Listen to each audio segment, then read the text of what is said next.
Welcome to cooking it simple. ഇന്ന് വളരെ എളുപ്പത്തിൽ ഉണ്ടാക്കിയെടുക്കാൻ പറ്റുന്ന ഒരു ചോക്ലേറ്റ് ചീസ് കേക്കിൻ്റെ റെസിപ്പി ആയിട്ടാണ് എത്തിയിട്ടുള്ളത്. കാണാനുള്ള ഭംഗി പോലെ തന്നെ കഴിക്കാനും നല്ല ടേസ്റ്റാണ്, ഞാൻ ഗ്യാരണ്ടി. എല്ലാവരും തീർച്ചയായിട്ടും ട്രൈ ചെയ്ത് നോക്കണം. പിന്നെ നിങ്ങൾ ആദ്യമായിട്ടാണ് ചാനൽ കാണുന്നുണ്ടെങ്കിൽ താഴെയുള്ള സബ്സ്ക്രൈബ് ബട്ടൺ ഒന്ന് ക്ലിക്ക് ചെയ്ത് ചാനൽ സപ്പോർട്ട് ചെയ്യുക, ഒന്ന് സബ്സ്ക്രൈബ് ചെയ്യുക. ഒരുപാട് പേര് സബ്സ്ക്രൈബ് ചെയ്യാതാണ് ചാനൽ കാണുന്നതെന്നാണ് യൂട്യൂബ് അനലിറ്റിക്സ് പറയുന്നത്. അതുകൊണ്ടാണ് വീണ്ടും വീണ്ടും ഈ ഒരു കാര്യം ഓർമ്മപ്പെടുത്തുന്നത്. ചീസ് കേക്കിൻ്റെ ബേസ് ലെയർ ഉണ്ടാക്കാനായിട്ട് ഞാൻ 200 ഗ്രാം ഓറിയോ ബിസ്ക്കറ്റാണ് എടുത്തിട്ടുള്ളത്. ഇത് നമുക്ക് മിക്സിയുടെ ജാറിൽ ഇട്ടിട്ട് ഒന്നൊന്ന് പൊടിച്ചെടുക്കണം. നന്നായിട്ട് ഫൈനായിട്ടൊന്ന് പൊടിക്കണ്ട, തരിതരിപ്പായിട്ടൊന്ന് പൊടിച്ചെടുത്താൽ മതി. ഇനി നിങ്ങളുടെ കയ്യിൽ ഓറിയോ ബിസ്ക്കറ്റ് ഇല്ല, അല്ലെങ്കിൽ അത് ഇഷ്ടമില്ല എന്നുണ്ടെങ്കിൽ നിങ്ങൾക്ക് ഏതെങ്കിലും ഒരു ചോക്ലേറ്റ് ബിസ്ക്കറ്റ് ഉപയോഗിക്കാം. പക്ഷേ കളർ കോൺട്രാസ്റ്റ് വരുന്നത് ഓറിയോ ബിസ്ക്കറ്റ് ഉപയോഗിക്കുമ്പോഴാണ്. ഇതിപ്പം 8 ഇഞ്ച് വട്ടമുള്ള കേക്കിൻ്റെ മെഷർമെൻ്റാണ് ഞാൻ പറയുന്നത്. പൊടിച്ചെടുത്ത ബിസ്ക്കറ്റിലേക്ക് നമുക്ക് 75 ഗ്രാം മെൽറ്റഡ് ബട്ടർ ചേർത്ത് കൊടുക്കാം. ഉപ്പില്ലാത്ത ബട്ടറാണ്. ചെറുതായിട്ടൊന്ന് ചൂടാക്കിയാൽ മതി, അപ്പം തന്നെ മെൽറ്റായി കിട്ടും. ഇത് നന്നായിട്ട് മിക്സ് ചെയ്യാം. ചീസ് കേക്ക് ഉണ്ടാക്കാനായിട്ട് 8 ഇഞ്ചിൻ്റെ സ്പ്രിംഗ് ഫോം പാനാണ് ഞാൻ എടുത്തിട്ടുള്ളത്. അതിൻ്റെ അകത്ത് അലൂമിനിയം ഫോയിൽ വിരിച്ചിട്ടുണ്ട്. നിങ്ങൾക്ക് പകരം ബട്ടർ പേപ്പറും വിരിച്ചു കൊടുക്കാം. സ്പ്രിംഗ് ഫോം പാൻ ഇല്ലാതെയും ചീസ് കേക്ക് ഉണ്ടാക്കുന്ന മെത്തേഡ് ഞാൻ മുന്നേ ഇട്ടിട്ടുണ്ടായിരുന്നു. അപ്പം നിങ്ങളുടെ കയ്യിൽ സ്പ്രിംഗ് ഫോം പാൻ ഇല്ലാന്നുണ്ടെങ്കിൽ ആ ഒരു മെത്തേഡ് ഫോളോ ചെയ്യാം. ആ വീഡിയോൻ്റെ ലിങ്ക് താഴെ ഡിസ്ക്രിപ്ഷൻ ബോക്സിൽ കൊടുക്കുന്നുണ്ട്. ബിസ്ക്കറ്റിൻ്റെ മിക്സ് ഒരു സ്പാച്ചിൽ ഉപയോഗിച്ചിട്ട് നന്നായിട്ട് അമർത്തിയിട്ട് ഈവൺ ആയിട്ട് സ്പ്രെഡ് ആക്കുക. അതിനുശേഷം ഈ ഒരു മിക്സ് ഫ്രീസറിൽ വെക്കുക. ഈ ഒരു സമയത്ത് തന്നെ ഞാൻ ഒരു പാക്കറ്റ് ജലാറ്റിൻ എടുത്തിട്ടുണ്ട്. 10 ഗ്രാമാണ് ഇതിൻ്റെ വെയിറ്റ്. സ്പൂൺ മെഷർമെൻറ്റ് പറയുകയാണെന്നുണ്ടെങ്കിൽ 1 ടേബിൾ സ്പൂൺ ആണ് ഉണ്ടാവുക. ഇതൊരു ബൗളിലേക്ക് ഇട്ടിട്ട് ഇതിലേക്ക് നമുക്ക് 1/4 കപ്പ് വെള്ളം ചേർത്ത് കൊടുക്കാം. ചൂടുവെള്ളം ഒന്നുമല്ല, പച്ചവെള്ളം തന്നെയാണ് വേണ്ടത്. ഈ വെള്ളം ചേർത്തിട്ട് ഇത് നന്നായിട്ട് മിക്സ് ചെയ്തിട്ട് ഒരു 10 മിനിറ്റ് മാറ്റി വയ്ക്കാം. അപ്പം നമ്മുടെ ജലാറ്റിനൊക്കെ നന്നായിട്ട് വീർത്ത് വരും. ഈ ഒരു സമയത്ത് ഞാൻ 200 ഗ്രാം ചോക്ലേറ്റ് ഒന്ന് നുറുക്കിയെടുക്കുന്നുണ്ട്. ഇതിപ്പം ഞാൻ നോർമൽ ചോക്ലേറ്റ് ആണ് എടുത്തിട്ടുള്ളത്, ഡാർക്ക് ചോക്ലേറ്റ് ആണ്. ഇത് നമുക്ക് നന്നായിട്ടൊന്ന് മെൽറ്റ് ചെയ്തിട്ട് എടുക്കണം.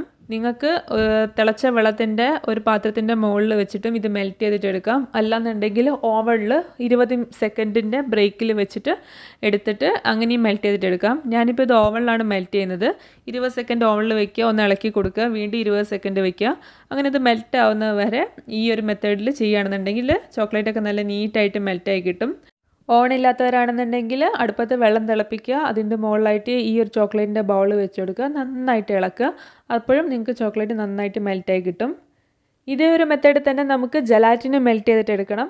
ഓവനിലാണെന്നുണ്ടെങ്കിൽ വെറും 20 സെക്കൻഡ് ഒന്ന് വയ്ക്കുക മൈക്രോവേവിൽ, എന്നിട്ട് നന്നായിട്ടൊന്ന് ഇളക്കുക. അതല്ല ഓവനില്ലാത്തവരാണെന്നുണ്ടെങ്കിൽ ചുടുവെള്ളം വെച്ചിട്ടുള്ളൊരു ബൗളിലേക്ക് ജലാറ്റിൻ്റെ ബൗൾ ഇറക്കി വയ്ക്കുക, എന്നിട്ട് നന്നായിട്ടൊന്ന് ഇളക്കിയാൽ തന്നെ ജലാറ്റിന് മെൽറ്റായി കിട്ടും. ഇനി ഈ ഒരു മെൽറ്റായിട്ടുള്ള ജലാറ്റിന് നമുക്ക് ചൂട് തണയാൻ വേണ്ടിയിട്ട് മാറ്റി വയ്ക്കാം. വേറൊരു ബൗളിൽ ഞാൻ 1 കപ്പ് ക്രീം ചീസ് എടുത്തിട്ടുണ്ട്. 250 ml കപ്പാണ്. പിന്നെ ക്രീം ചീസ് എടുക്കുന്ന സമയത്ത് സ്പ്രെഡബിൾ എടുക്കരുത്. ബ്ലോക്ക് ആയിട്ടുള്ളതോ അല്ലെങ്കിൽ സ്ക്വയർ ആയിട്ടുള്ളതോ ക്രീം ചീസ് എടുക്കുക. ഞാൻ ഈ ഒരു ക്രീം ചീസിൻ്റെ വെയിറ്റ് നോക്കിയ സമയത്ത് 240 ഗ്രാമാണ് വെയിറ്റ് ഉണ്ടായിട്ടുള്ളത്. ഞാനിപ്പം ഇത് ക്യൂബായിട്ട് വരുന്ന ആ ഒരു ക്രീം ചീസാണ് എടുത്തിട്ടുള്ളത്. സ്പ്രെഡബിൾ എടുക്കുകയാണെന്നുണ്ടെങ്കിൽ നമ്മുടെ ചീസ് കേക്കിൻ്റെ ടെക്സ്ചർ കുറച്ച് ലൂസായി പോകും. ഇനി നമുക്ക് ഇതിലേക്ക് 1/2 കപ്പ് പഞ്ചസാര കൂടെ ചേർത്ത് കൊടുക്കാം. പൊടിച്ച പഞ്ചസാര വേണമെങ്കിൽ നിങ്ങൾക്ക് അങ്ങനെയും ചേർക്കാം. ഞാനിപ്പോൾ സാധാരണ പഞ്ചസാരയാണ് എടുത്തിട്ടുള്ളത്. 1 ടീസ്പൂണ് വാനില എസൻസ് കൂടെ ചേർത്തിട്ട് ഇത് നമുക്ക് നന്നായിട്ടൊന്ന് ബീറ്റർ ഉപയോഗിച്ചിട്ട് അടിച്ചെടുക്കാം. അപ്പം നിങ്ങൾ ക്രീം ചീസ് കുറച്ച് നേരം പുറത്തെടുത്ത് വെക്കുകയാണെന്നുണ്ടെങ്കിൽ എളുപ്പത്തിൽ തന്നെ അടിച്ചെടുക്കാൻ പറ്റും. നല്ല സോഫ്റ്റ് ആയിട്ടുള്ള ക്രീം ചീസ് ആവും. ഈ പഞ്ചസാരയൊക്കെ നന്നായിട്ട് ഇതിൽ മിക്സ് ആവുന്ന രീതിയിൽ നമുക്ക് നന്നായിട്ടൊന്ന് ബീറ്റ് ചെയ്തിട്ടെടുക്കുക. ഇനി ഇതിലേക്ക് ഞാനൊരു 1/4 കപ്പ് കണ്ടൻസ് മിൽക്കും കൂടെ ചേർക്കുന്നുണ്ട്. മിൽക്ക് മെയ്ഡാണ്. അതുപോലെ തന്നെ നേരത്തെ നമ്മൾ മെൽറ്റ് ചെയ്ത് വെച്ച ചോക്ലേറ്റ് ഇല്ലേ, ആ 200 ഗ്രാം ചോക്ലേറ്റും ഇതിലേക്ക് ചേർത്ത് കൊടുക്കുക. ചോക്ലേറ്റ് ചേർക്കുന്ന സമയത്ത് ചോക്ലേറ്റിന് തീരെ ചൂടുണ്ടാവാൻ പാടില്ല, അത് പ്രത്യേകം ശ്രദ്ധിക്കുക. ഈ ചോക്ലേറ്റും കൂടെ ചേർത്തിട്ട് നമുക്ക് ഒന്നും കൂടെ ഇത് മിക്സ് ആവുന്ന രീതിയിൽ ബീറ്റ് ചെയ്തിട്ടെടുക്കുക. മധുരം നിങ്ങൾക്ക് നിങ്ങളെ ഇഷ്ടത്തിനനുസരിച്ച് അഡ്ജസ്റ്റ് ചെയ്യാം. ഇനി വേണമെന്നുണ്ടെങ്കിൽ കണ്ടൻസ് മിൽക്ക് നിങ്ങൾക്ക് ചേർത്ത് കൊടുക്കാം. അപ്പോൾ മധുരം ഒന്ന് ശ്രദ്ധിക്കുക. ഞാൻ വേറൊരു ബൗളിൽ 1 കപ്പ് വിപ്പിംഗ് ക്രീം എടുത്തിട്ടുണ്ട്. 250 ml ആണ് എടുത്തിട്ടുള്ളത്. ഇതും നമുക്ക് നന്നായിട്ടൊന്ന് ബീറ്റ് ചെയ്തിട്ട് എടുക്കാം. ഒരുപാട് സ്റ്റിഫായിട്ട് വേണ്ട, സോഫ്റ്റ് പീക്ക് ആയി തുടങ്ങുന്ന ആ ഒരു സമയമല്ലേ അതുവരെ ബീറ്റ് ചെയ്താൽ മതി. ഈ ഒരു ക്രീമിൽ മധുരം ഉള്ളതുകൊണ്ടാണ് ഞാൻ ഷുഗർ വേറെ ചേർക്കാത്തത്. നിങ്ങളെ വിപ്പിംഗ് ക്രീമിൽ മധുരം ഇല്ലയെന്നുണ്ടെങ്കിൽ ഷുഗർ ആഡ് ചെയ്തിട്ട് വിപ്പ് ചെയ്യുക. ഈ ഒരു പാകമാകുമ്പം വിപ്പിംഗ് നിർത്തണം. അല്ലാന്നുണ്ടെങ്കിൽ ഒരുപാട് വിപ്പ് ചെയ്ത് കഴിഞ്ഞാൽ നമ്മളെ കേക്ക് കഴിക്കുമ്പം ഒരുപാട് നമ്മൾ വിപ്പിംഗ് ക്രീം കഴിക്കുന്ന പോലെയാണ് ഉണ്ടാവുക. ഇങ്ങനത്തെ പാകം ആയിക്കഴിഞ്ഞാൽ നമ്മൾ നേരത്തെ മിക്സ് ചെയ്ത് വെച്ചിട്ടുള്ള ചോക്ലേറ്റിൻ്റെയും ചീസിൻ്റെയും മിക്സ്ചർ ഇതിലേക്ക് ചേർത്ത് കൊടുക്കുക. അതുപോലെ തന്നെ നേരത്തെ നമ്മൾ മെൽറ്റ് ചെയ്തിട്ട് ചൂട് തണിയാൻ വെച്ചിട്ടുണ്ടായിരുന്നു ജലാറ്റിനും കൂടെ ഇതിലേക്ക് ചേർത്ത് കൊടുക്കുക. ജലാറ്റിനൊന്നും ചേർക്കുമ്പോൾ തീരെ ചൂടുണ്ടാവരുത്. ഇനി ഈ ഒരു മിക്സ്ചർ നന്നായിട്ടൊന്ന് മിക്സ് ചെയ്തിട്ടെടുക്കണം. ഈ ഒരു സമയത്ത് മധുരം വേണമെന്ന് തോന്നുകയാണെന്നുണ്ടെങ്കിൽ നിങ്ങൾക്ക് കൂടുതൽ കണ്ടൻസ് മിൽക്ക് ചേർക്കാവുന്നതാണ്. ഈ ഒരു പാകമായി കഴിഞ്ഞാൽ നമ്മൾ നേരത്തെ ഫ്രീസറിൽ വെച്ചിട്ടുണ്ടായിരുന്ന ബിസ്ക്കറ്റ് ലെയർ എടുക്കുക. അതിലേക്ക് ഈ ഒരു ചോക്ലേറ്റ് ക്രീം ചീസിൻ്റെ ലെയർ ഒഴിച്ചു കൊടുക്കാം. ഈ ഒരു സമയത്തേക്ക് ബിസ്ക്കറ്റിൻ്റെ ലെയറൊക്കെ നന്നായിട്ട് സെറ്റ് ആയിട്ടുണ്ടാവും. ചോക്ലേറ്റ് ചീസ് ലെയർ ഇതിലേക്ക് ഒഴിച്ചതിന് ശേഷം നന്നായിട്ടൊന്ന് ലെവലാക്കുക. ലെവൽ ചെയ്തതിന് ശേഷം നമുക്ക് വീണ്ടും ഇത് ഫ്രീസറിൽ വെക്കാം. ഈ ഒരു സമയത്ത് തേർഡ് ലെയർ ചെയ്യാനായിട്ട് ഞാൻ 100 ഗ്രാം ചോക്ലേറ്റ് എടുത്തിട്ടുണ്ട്. ഡാർക്ക് ചോക്ലേറ്റ് തന്നെയാണ് എടുത്തിട്ടുള്ളത്. അതിലേക്ക് 1/3 കപ്പ് വിപ്പിംഗ് ക്രീം ചൂടാക്കിയിട്ട് ഒഴിക്കുന്നുണ്ട്. അപ്പം ചൂടാക്കിയിട്ട് ഒഴിക്കുക എന്ന് പറഞ്ഞു കഴിഞ്ഞാൽ നന്നായിട്ട് ക്രീം തിളപ്പിക്കരുത്. നന്നായിട്ടൊന്ന് ചൂടായി കഴിഞ്ഞാൽ അപ്പം തന്നെ എടുത്തിട്ട് ഈ ഒരു ചോക്ലേറ്റ് നുറുക്കിയതിലേക്ക് ഒഴിച്ചു കൊടുക്കുക. എന്നിട്ട് ചെറുതായിട്ട് ഇതുപോലെ ഒന്ന് പ്രസ് ചെയ്ത് കൊടുക്കുക. ചോക്ലേറ്റിൻ്റെ പീസൊക്കെ മേലോട്ട് നിൽക്കുന്നുണ്ടെങ്കിൽ ഇളക്കാൻ പാടില്ല. ഒരു മിനിറ്റ് 2 മിനിറ്റ് അത് ഇളക്കാതെ തന്നെ ഇരിക്കണം. അത് കഴിഞ്ഞ് കഴിഞ്ഞാൽ ഇത് നന്നായിട്ടൊന്ന് ഇളക്കുക. അപ്പോൾ നിങ്ങൾക്ക് നല്ല ഗനാഷ് കിട്ടും.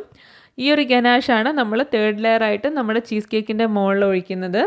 ഇനി നിങ്ങൾ ഈ മിക്സ് ചെയ്യുന്ന സമയത്ത് എന്തെങ്കിലും ചങ്ക്സ് ബാക്കിയുണ്ട് അല്ലെങ്കിൽ നന്നായി മെൽറ്റ് ആയിട്ടില്ല എന്നുണ്ടെങ്കിൽ നേരത്തെ ജലാറ്റിൻ ചെയ്ത പോലെ തന്നെ ചൂടുള്ള വെള്ളം വെച്ചിട്ടുള്ള ഒരു ബൗളിലൊന്ന് വെക്കുക. എന്നിട്ട് ഇളക്കി കൊടുക്കുക. ഇല്ലാന്നുണ്ടെങ്കിൽ ഓവനിൽ ഒരു 10 സെക്കൻഡ് വെച്ചാൽ മതിയാവും. ഇനി ഈ ഒരു ലെയറും നമുക്ക് നമ്മുടെ ചീസ് കേക്കിൻ്റെ മേലെ ഒഴിച്ചു കൊടുക്കാം. അപ്പോൾ 3 ലെയറായി. ഈ ഒരു ചോക്ലേറ്റ് ഗനാഷ് ഒഴിക്കുന്ന സമയത്ത് ചൂടുണ്ടാവാൻ പാടില്ല. നോർമൽ ടെമ്പറേച്ചറിലായിരിക്കണം. ഇത് നന്നായിട്ടൊന്ന് സ്പൂൺ കൊണ്ട് സ്പ്രെഡ് ചെയ്ത് കൊടുക്കുക. അതിനുശേഷം നമ്മുടെ ഈ ഒരു സ്പ്രിംഗ് ഫോം പാൻ നന്നായിട്ടൊന്ന് ഇതുപോലെ ഷേക്ക് ചെയ്യുക, ഒന്ന് ടാപ്പ് ചെയ്യുക. അങ്ങനെ ചെയ്ത് കഴിഞ്ഞാൽ നമ്മളെ ലെയറുകളൊക്കെ നല്ല ലെവലായി കിട്ടും. എന്നിട്ട് ഇത് ഫ്രിഡ്ജിൽ സെറ്റ് ആവാൻ വേണ്ടി വെക്കുക. മിനിമം ഒരു 3 മണിക്കൂറെങ്കിലും വെക്കണം.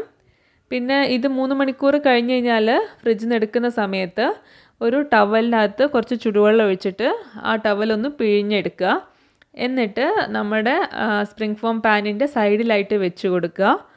അപ്പോൾ ഇങ്ങനെ ചെയ്യുന്നതിൻ്റെ ഗുണം എന്താണെന്ന് വെച്ച് കഴിഞ്ഞാൽ നല്ല നീറ്റായിട്ട് നിങ്ങൾക്ക് സ്പ്രിംഗ് ഫോം പാനിൽ നിന്ന് ചീസ് കേക്ക് വിട്ട് കിട്ടും. അതിന് വേണ്ടിയിട്ടാണ്.